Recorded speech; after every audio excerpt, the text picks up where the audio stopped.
Voilà, nous allons vous montrer comment réaliser un jouet de couvre-mur.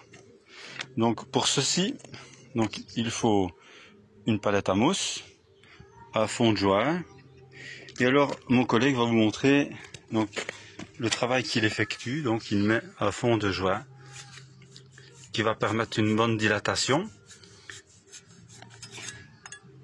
Et en même temps il laisse respirer l'air. Ce n'est pas un fond de jouet à cellules fermées. Voilà. Ceci bien effectué.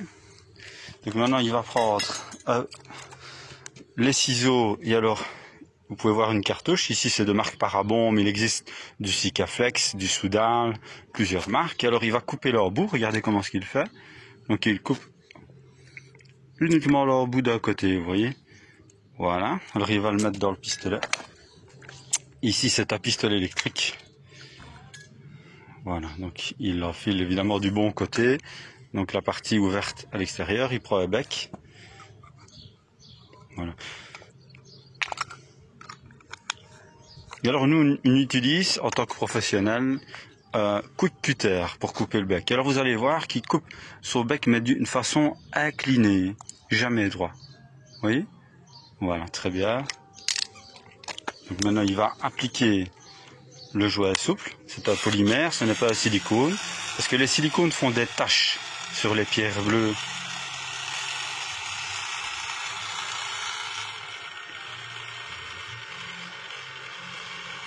Moi je me rapproche pour vous montrer.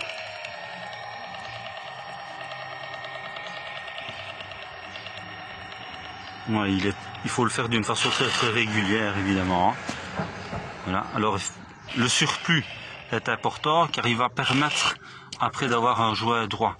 Donc il va bien aller en dessous de la pierre bleue afin qu'il n'ait pas d'humidité qui puisse couler après sur le mur évidemment. Donc que va-t-il faire?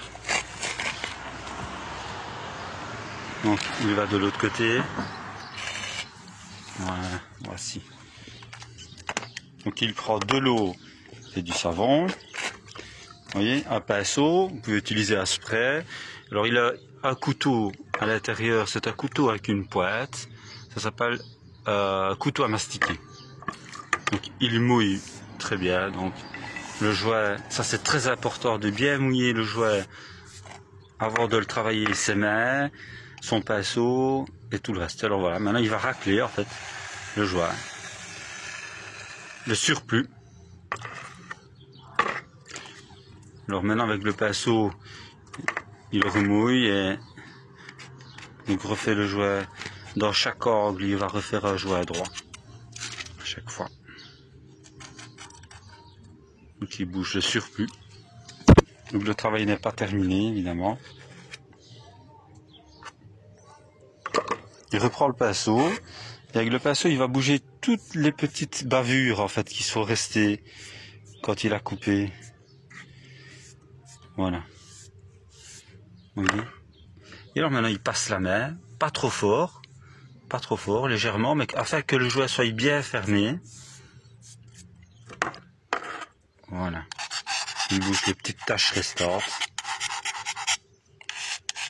Et alors, comme le jouet, évidemment, et le savon fait des taches, alors en tant que professionnel, nous rinçons directement la pierre bleue ou la pierre de taille ou le seuil.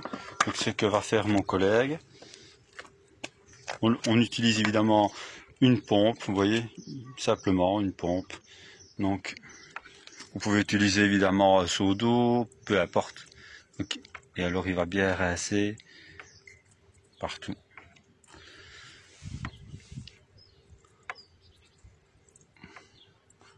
Voilà, comme ceci, il n'y aura plus d'auréole une fois le jouet séché.